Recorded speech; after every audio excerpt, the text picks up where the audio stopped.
Welcome to Canada's most irreverent talk show. This is the Andrew Lawton Show, brought to you by True North.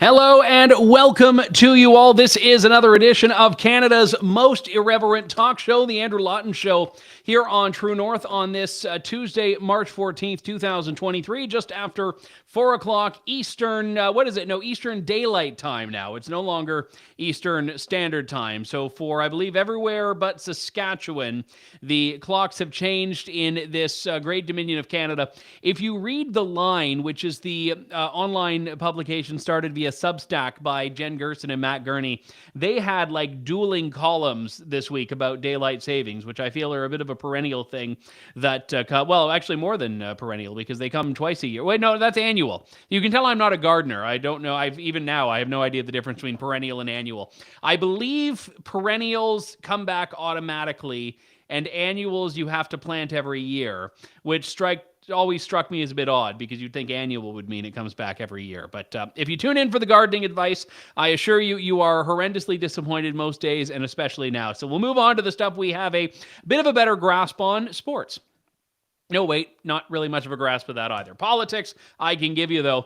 I'm going to be speaking very shortly with Christine Van Geyn from the Canadian Constitution Foundation about this absurd and incredibly, I would say, illegal bylaw that's being proposed in Calgary to make it illegal by bylaw, by municipal fiat, to protest if city councillors don't like you. So it's undoubtedly unconstitutional, but that doesn't mean they're not going to try it. So that's going to be something we'll talk about very shortly. But I want to start with a bigger picture look at a question that I think should be top of mind for Canadians, but I'd say isn't always, which is Canada's place in the world. Now, let me preface this by saying that the world is not this idealist place. The world has challenges, the world has threats, the world has risks, and the world has all of these things to such an extent that countries need to find a way to combat them. And I've been guilty of this in the past myself. If you try to view things too simplistically or too black and white and you miss the nuance of it,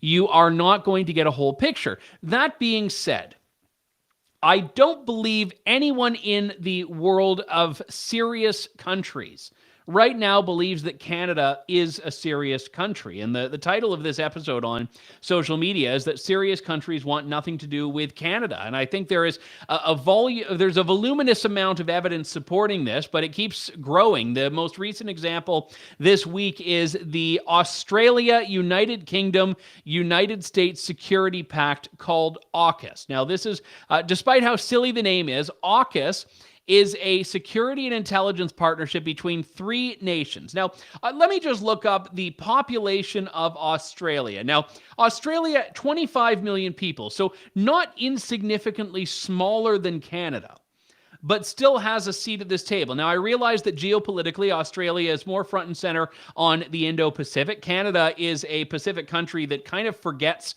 it's a Pacific country. Pacific strategy is pretty much an afterthought for Canada, and we've just unveiled a few months ago our grand Indo-Pacific strategy, and everyone's forgotten about it because we really don't have an Indo-Pacific strategy in Canada. But Australia is not more suited to be a part of any alliance of this nature than Canada. Yet the difference between Australia and Canada is that Australia has a seat at the table and Canada does not. I touched on this a little bit last week, that the AUKUS partnership needs to be viewed in context. It's a subset of the Five Eyes. The Five Eyes countries, which are the United States, the United Kingdom, Australia, plus Canada and New Zealand, has existed for many years so that these five countries that have shared interests, shared language, shared culture, that are all military partners, that are allies in trade and economics and military, that all of them could come together, share intelligence, and tackle together the big threats facing the world. Increasingly, that is China. There is no doubt about that. Even the Liberal Member of Parliament, John McKay, said that China poses an existential threat to Canada and to Canadian democracy and institutions and values, if you extend the point he's making to its logical ends.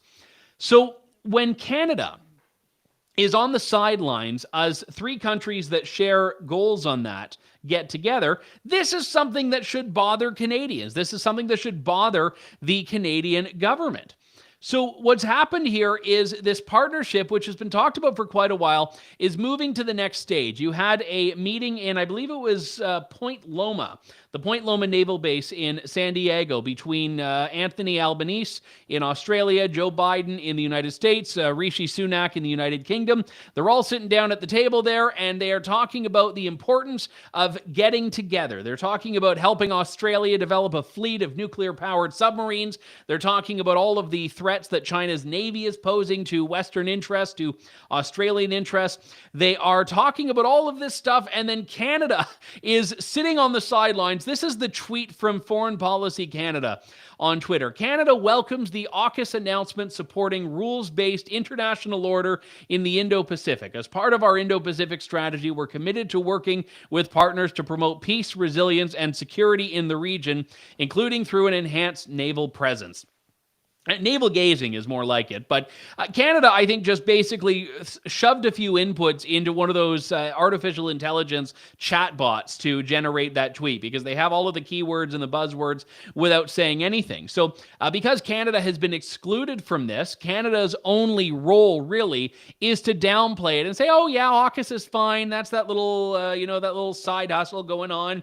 I mean, it's got Joe Biden on it, so in fairness, you shouldn't take it too seriously. This is a guy that couldn't tell the difference between a submarine and an elephant most days. So again, the fact that he is one of three partners here should probably concern us for different reasons. But if I take this in a Canadian foreign policy context, the big question, where is Canada? And I don't think Canada's exclusion is because Canada decided it didn't want to be a part of this. I think other countries look at Canada and say, I don't see a real nation there. I don't see a serious nation. I mean, you look back at when Stephen Harper wanted to, I'd say, and this was probably a miscalculation, get a Security Council seat at the UN for Canada, and he failed. He failed. Other countries around the world did not want to vote for Canada.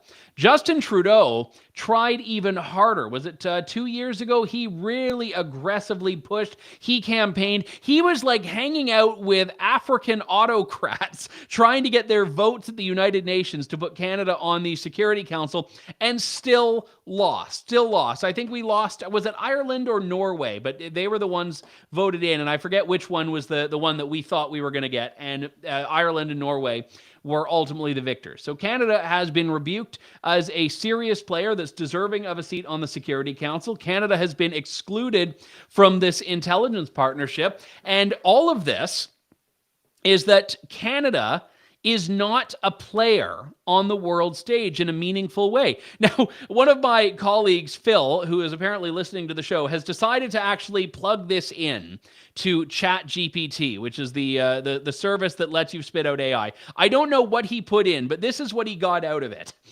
The government of Canada is committed to ensuring the security and prosperity of our country and our allies. We closely monitor developments in global security and defense cooperation. The AUKUS security alliance between us. This is basically what the AI has given him is exactly what Foreign Policy Canada tweeted, or almost exactly what Foreign Policy Canada tweeted. And then, of course, it ends with the kicker. Canada values its long-standing relationships with all three nations and looks forward to continuing to work with them on shared security priorities. So Canadian foreign policy is a bit of a point of interest for me. Now, as far as topics of scholarship go, it's a pretty easy one because we don't have, I'd say, a foreign policy to speak of, so there's not much to know about it.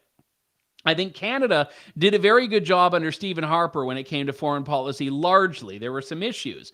But the reason is because they understood the limitations. They didn't try to be something greater than what Canada was. They hitched themselves to largely the United States and found areas where Canada could fill the gaps. We did a lot of very good work in Afghanistan, for example, and that was liberal and conservative governments combined. I'd say that, I mean, the Afghanistan legacy is a failure across the board, but at the time, Canada saw a gap, saw a role, and tried to fill it.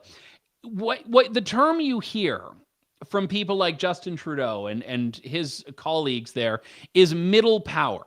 This idea that Canada's not a great power, we're not a United Kingdom, we're not a United States, we're not a China, but we're a middle power. We have a role and we get to play it. And Melanie Joly gave that just asinine comment a few months ago about how Canada's role is to be a convener. That's our great contribution. We can convene. So we can set out our table and all of the great powers will sit at that table. Except no one wants to sit at Canada's table. No one wants to sit, no one cares about a table that Melanie Joly is at the head of. And that's why Michael Cooper, the Conservative MP, got absolutely railroaded last week when he made that comment about how Melanie Joly looking into the eyes of the Russian foreign minister, which was her comment, was, apparently not going to have him trembling in his boots. And then, of course, all of the Liberals were like, oh, that's sexist, that's offensive. It's like, okay, well, did it work? Did Melanie Joly staring into the eyes of the Russian foreign minister do anything? No. Or the Chinese foreign minister, rather. I'm conflating conflicts here. I'm conflating great powers. But no, it didn't do anything. Melanie Joly staring into the eyes of China's foreign minister did not actually cause China to back down. It didn't cause China to get out of Canadian elections. It did absolutely nothing. So it was not an unfair comment. Not an unfair comment, and then he gets pilloried as, misogynistic and sexist and all of that. But you hear this from Liberals all the time, that Canada is this great power in waiting. There was one of my favorite articles about Justin Trudeau of all time was one by Kate Bolingaro of Bloomberg. Now, she's no longer at Bloomberg, writing about the NATO, it was a NATO EU summit or NATO G20 summit. They were back to back, and they were in Brussels.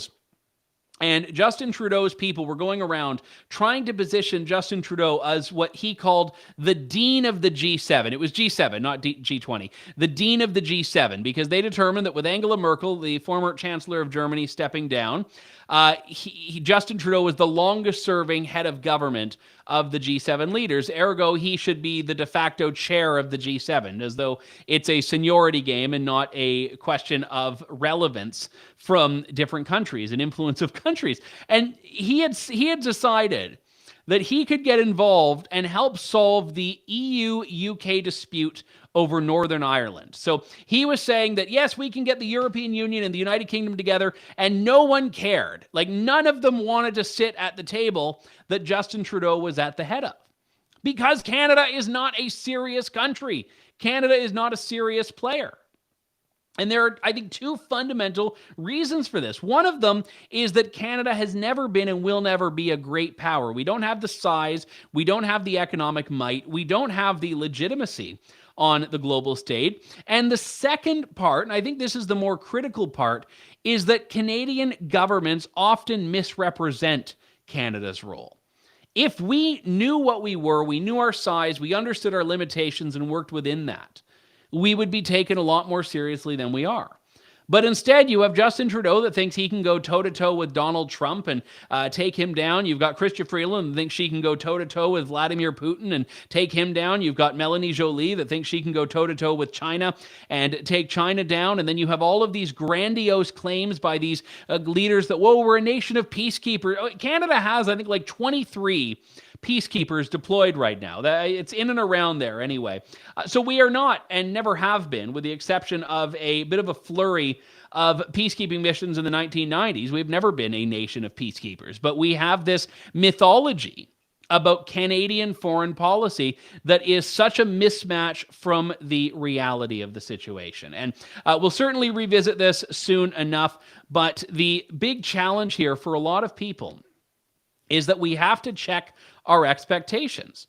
Check our expectations. And to go back to this AUKUS thing for a moment, look, if the US, the UK, and Australia think that the three of them have shared interests that are distinct enough from what the Five Eyes partnership does, that they need this alliance, then power to them. But if you understand the dynamics of this region, the dynamics of Indo-Pacific policy, you'll understand it's not that simple. New Zealand has completely capitulated to China. New Zealand has completely sold out to China. They have exported so much of their trade, and I would say by extension of their sovereignty, to China, and they refuse to push back against China because China has become such a dominant player in the New Zealand economy. So I understand why New Zealand gets carved out of this. Canada gets carved out because we have a leader that has decided to capitulate to China at every turn, a leader that doesn't want to take Chinese interference in our election seriously, a leader that doesn't want to take China's fundamental violations of human rights seriously, a government that has been co-opted, it seems like, by people who are beholden to the Chinese regime, or at the very least start singing from the same songbook as the Chinese regime. And that's why this is such an important issue to continue to talk about. And it's not about being a global police officer. It's about understanding what you are capable of doing as a country, doing it well. I mean, I used to like that political show that was on Netflix. It was on Danish television, and then Netflix picked it up, called Borgen, which was basically Danish West Wing. And it was interesting, though, seeing a political show about a country like Denmark, which is, I'd say, I mean, it's smaller than Canada, but it's a country that is not particularly relevant in the global picture. But there was an interesting little arc about this, where the leader that they had put in who was like meant to be the bad guy, because he was the conservative, so he was like the leader of the Conservative Party, was in this debate, and he said, "We're Danes. We don't need to be Americans. We don't need to be Brits. We don't need to be Australians." He said, "We're Danes. We do what we can, and that's that." And I think that understanding our limitations, which is the term I keep going back to, needs to be front and center for Canadian governments. And it doesn't mean accepting ourselves as being a failed state. It doesn't mean saying that we're nobodies. It means just that we have to accept and understand that we are never going to be one of those P5 nations, one of the permanent 5 members of the UN Security Council. And we had an option. If you look back through Canadian history, I mean, we could have been a nuclear power, but Justin Trudeau's father, Pierre Trudeau, decided to turn his back on that, and here we are today. So moving from the global to the local, I want to turn to a debate that's ongoing in Calgary right now. At least I think it's ongoing. Someone tell me if they've voted on this. But Calgary is debating a bylaw, Calgary City Councillors, that has been derided online by civil liberties advocates. And if you look at the fine print of it, it's not all that surprising why. This is basically a municipal ban on protesting if City Council doesn't seem to like who you are and what your protest is. And I am putting it in an uncharitable light, but we'll get to the details of it here with Christine Van Geyn, who is the litigation director for the Canadian Constitution Foundation. Christine, good to talk to you. Thanks for coming on today. It's always great to talk to you, Andrew.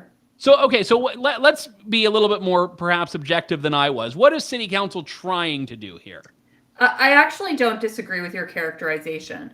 What City Council is trying to do is restrict protests around city libraries and recreational buildings, so like community centers, for protests, but they actually are only for specific types of protests, and they define which protests cannot be around these buildings by, I think it's 100 meters. You can still protest, you just have to go 100 meters away.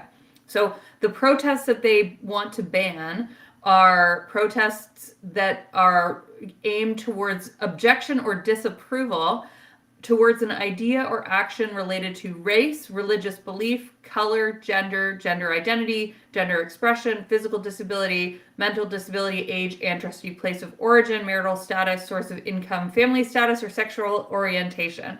So those are the terms from human rights legislation.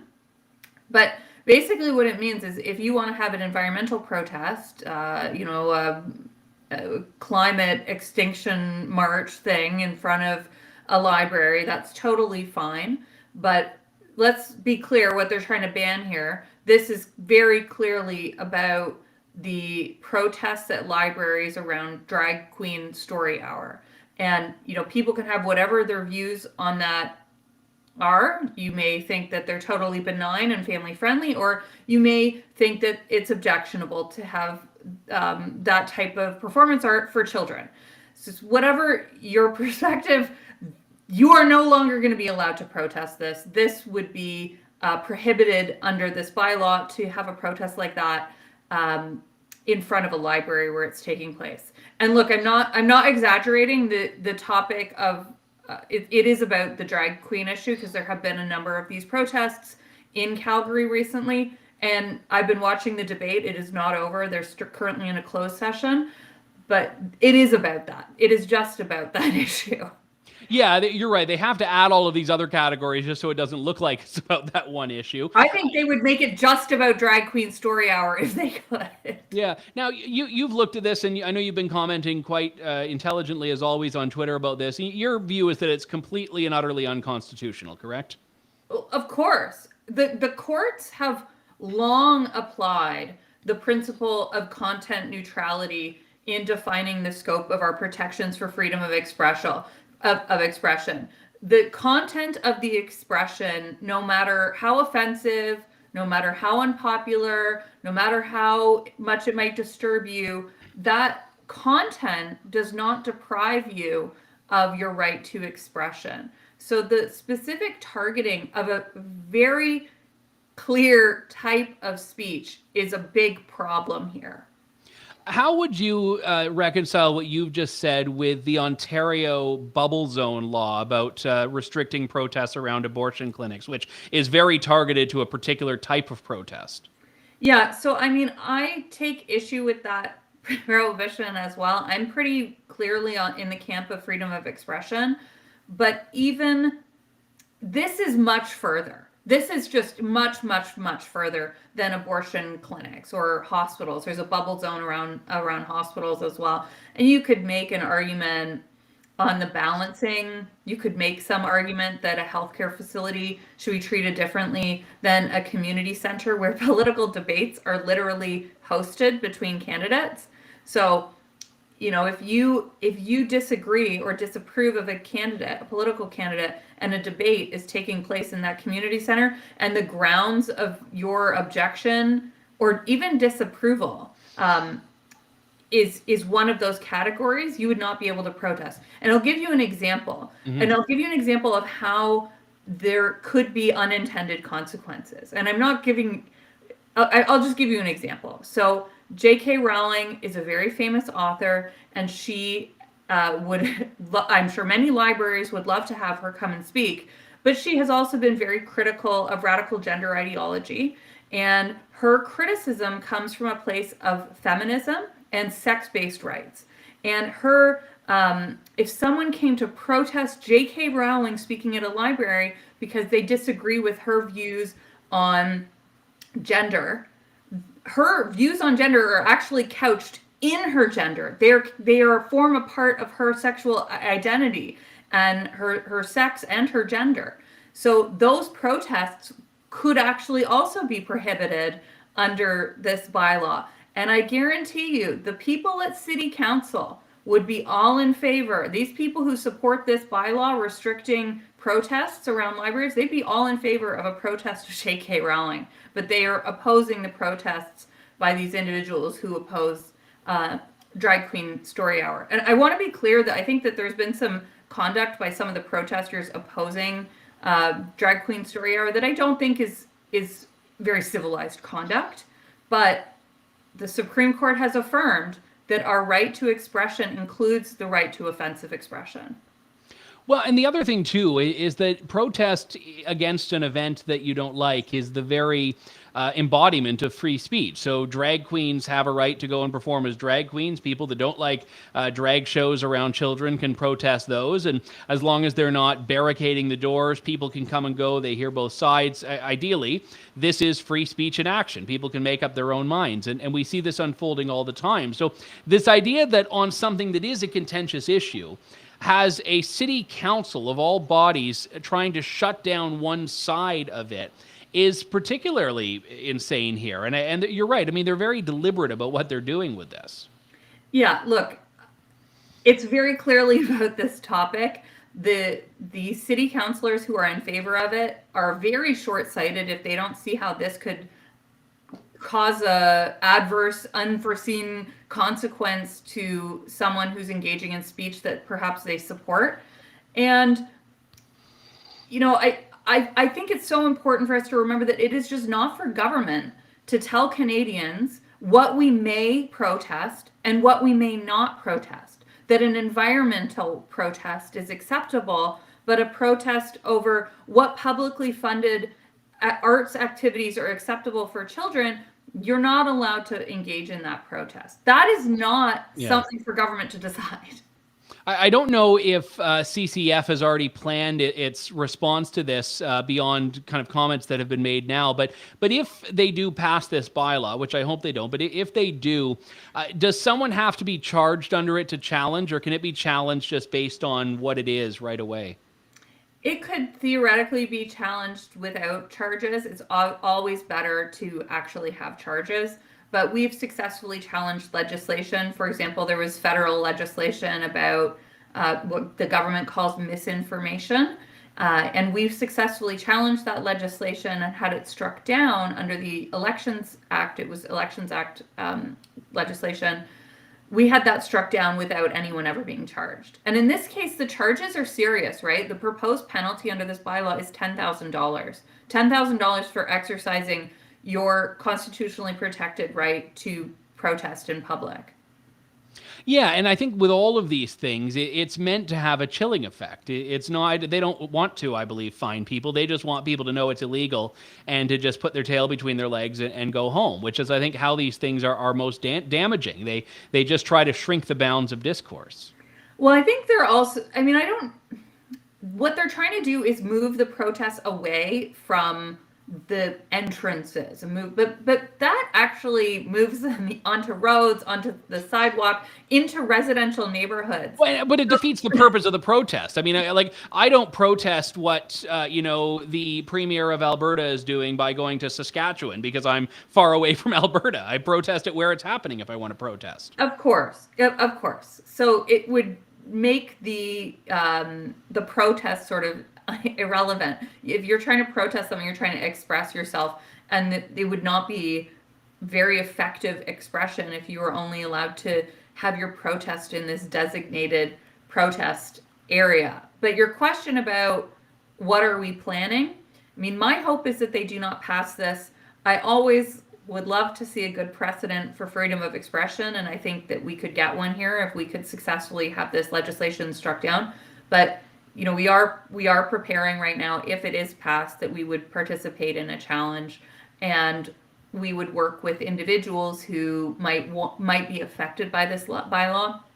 So City of Calgary residents who like to engage in public protests, things like that. So if you're a person who cares about freedom of expression and you care about this issue and you might want to participate in a challenge if this passes, send me an email, send me a note on Twitter. Our website's theccf.ca, and all of my contact information is there. It's always best to challenge with, not just as an organization, but with a real face to the people who are affected by that, and that's the citizens of Calgary. And just lastly, Christine, I know that municipalities are creations of the provinces in which they exist. Is there anything that the province could do on this, or is this within, constitutionality aside, is this within the municipal domain solely? That's a good question. So I think that's something that Daniel Smith could certainly look at. As you said, municipalities are creatures of statute. They are created by provincial legislation. But I'd like to remind everyone, we all, complain about the big guys in Ottawa, but it is often our municipal politicians, the petty busybodies who have the most authoritarian tendencies and often have the most direct impact on our lives. So don't stop paying attention to municipal politics, because those people, once they get a little bit of power, they like to exercise their authoritarian instincts in ways that affect us perhaps the most. Yeah, and just by virtue of, let me just pull it up now. 2021 Calgary election had 40% or 46% voter turnout, and I think that was elevated above previous years because Alberta had a referendum at the time. But municipal voter turnout is sometimes a third of the eligible voters. So a lot of these things do, as you mentioned, they sneak in there. So we'll keep an eye out. Hopefully it doesn't pass, but if it does, I'm glad to know there are people that support freedom of expression standing by to take aim at it. Christine Van Geyn, litigation director for the CCF. Always a pleasure. Thanks, Andrew. All right. Thank you, Christine. That does it for us for today. I should get Stella Ambler back on the show. She's launched that think tank, Municipal Watch, which takes aim at municipal governments that are drastically overstepping their bounds, as Calgary is doing here. But again, if you were to ask people, what is the most conservative province in Canada? they're going to say Alberta. If you were to ask people what's the most conservative city in Canada, I don't mean town or village, but the most conservative city, they're probably going to say, well, I think it's Calgary. Maybe they'll say like Red Deer or something, but they'll say Calgary. Calgarians are like, no, just look around. But this is the problem, is that even in conservative provinces, in generally conservative cities, you get these municipal governments that do not care about your freedoms and actually hold them in contempt and hold you in contempt. So let that be the cheery note on which we end today. That does it for us. My thanks to all of you. We'll talk to you tomorrow with more of the Andrew Lawton Show here on True North. Thank you, God bless, and good day to you all. Thanks for listening to The Andrew Lawton Show. Support the program by donating to True North at www.tnc.news.